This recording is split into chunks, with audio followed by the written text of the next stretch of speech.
Hi friends, welcome to mom's kitchen. ఇప్పుడు hotel స్టైల్లో పూరి ఇంకా పూరి కర్రీ ఎలా చేయాలో చూద్దాం. దీనికోసం 2 కప్పులు గోధుమ పిండి తీసుకున్నాను. కొద్దిగా సాల్ట్, ఆయిల్ వేసుకొని వాటర్ యాడ్ చేసుకుంటూ పూరి పిండిని మెత్తగా కలుపుకోవాలి.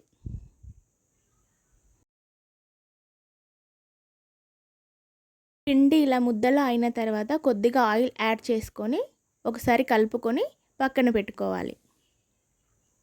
ఇప్పుడు పూరీ కర్రీ కోసం ఒక ప్యాన్ పెట్టుకొని అందులో ఆయిల్ వేసుకొని ఆయిల్ హీట్ అయిన తర్వాత 1 స్పూన్ శనగపప్పు వేసుకొని 2 మినిట్స్ వేయించుకోవాలి.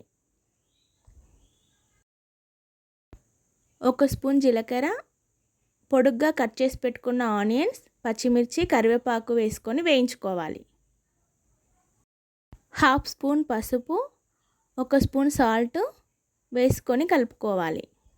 2 స్పూన్ల శనగపిండిని ఇలా కప్పులో తీసుకొని వాటర్ యాడ్ చేసుకొని ఉండలు లేకుండా కలుపుకొని పక్కన పెట్టుకోవాలి. ఆనియన్ ఫ్రై అయిన తర్వాత కొద్దిగా వాటర్ యాడ్ చేసుకొని కలుపుకోవాలి. ముందుగా రెడీ చేసి పెట్టుకున్న శనగపిండి మిశ్రమాన్ని కూడా పోసుకొని కలుపుకోవాలి. దీంట్లోకి మెత్తగా ఉడకపెట్టుకున్న ఆలుగడ్డని ఇలా స్మాష్ చేసి వేసుకొని కలుపుకోవాలి. ఒక 5 మినిట్స్ ఉడికించుకున్న తర్వాత కొత్తిమీర వేసుకొని కలుపుకోవాలి. ఎంతో టేస్టీగా ఉండే hotel style Puri curry ready.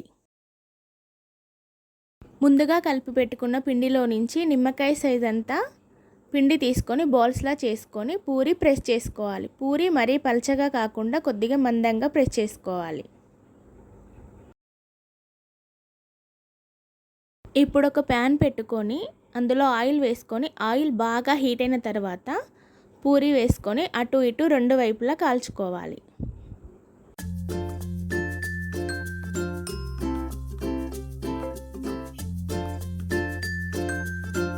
అచ్చం హోటల్ స్టైల్లో పూరీ కర్రీ రెడీ.